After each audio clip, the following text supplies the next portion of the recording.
Ayan. I-share ko lang po kasi may mga nagtatanong po sa akin na bagong nahihilig pa lang sa bonsai. At ang tanong nila, paano ka ba nagwa-wire ng sanga ng bonsai? Ito ganito lang. Ito i-practice nyo sa sanga hanggang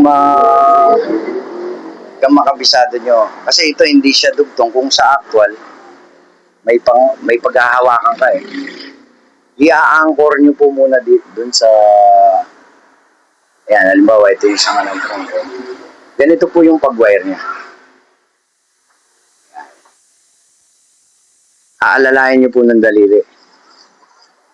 Tapos dahan-dahan lang. Parang 45 degrees siya, pa-slant siya.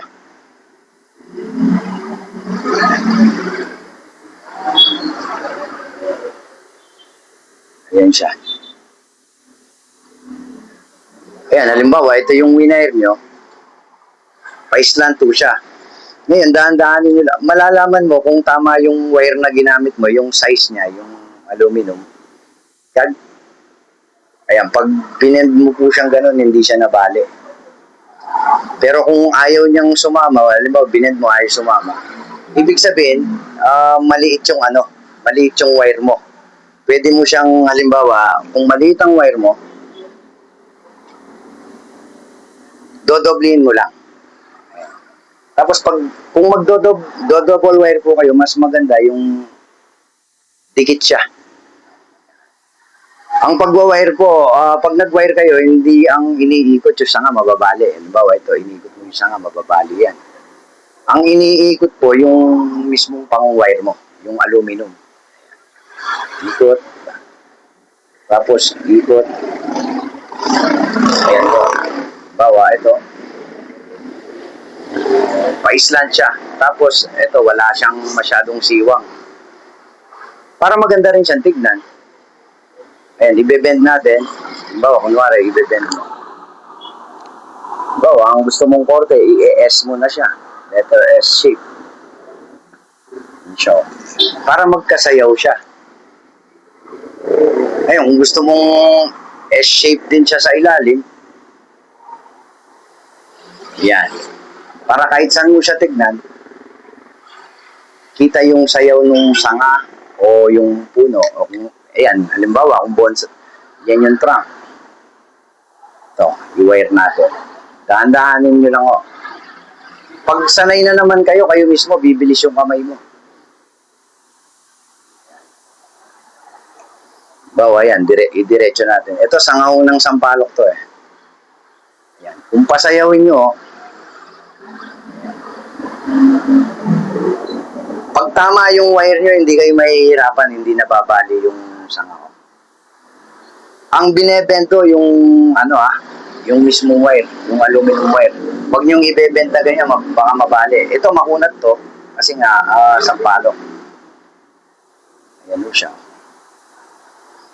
Yan. Para kahit saan mo siya ikutan, mas maganda, i-S mo siya, spiral. Parang spiral shape. O, yan ang puno. Ayun, gusto mong i-slant. Pag ganyan sayaw, pwede mong ibalik na ganyan. Pag tama ho yung wire mo, yung ginamit mo, hindi basta-basta mababali yung sanga. Ayan. Pag naghigpit, pag nag-wire po kayo, hindi masyadong sakal na ganun yung sanga. Yung tama lang po. Ayan, parang dinigit mo lang. Ayan po. Mapag-aaralan nyo po yung isang puno, depende kasi. Merong sanga na may puno kasi yung sanga niya, brittle siya. Yung hindi siya hindi makunat, malutong. Kaya ang sampalok magandang i-wire kasi nga matibay, makunat siya. Kaya pag napag-aralan nyo yung klase ng puno na hindi malutong o may makunat, ayun, mapapadali yung pag-wire nyo. Diba, yung sanga to, i-S mo. Pulsuhan lang ho. Mapupulsuhan nyo pag tinry nyo. Mag-try kayo sa sanga. Para kasi hindi ka manginayang kung bago ka nga, kung tinry mo agad dun sa puno mo o materials mo, baka mabali, iyak ka na lang. Ito siya. Ganyan lang po ako mag-wire. Ayun po.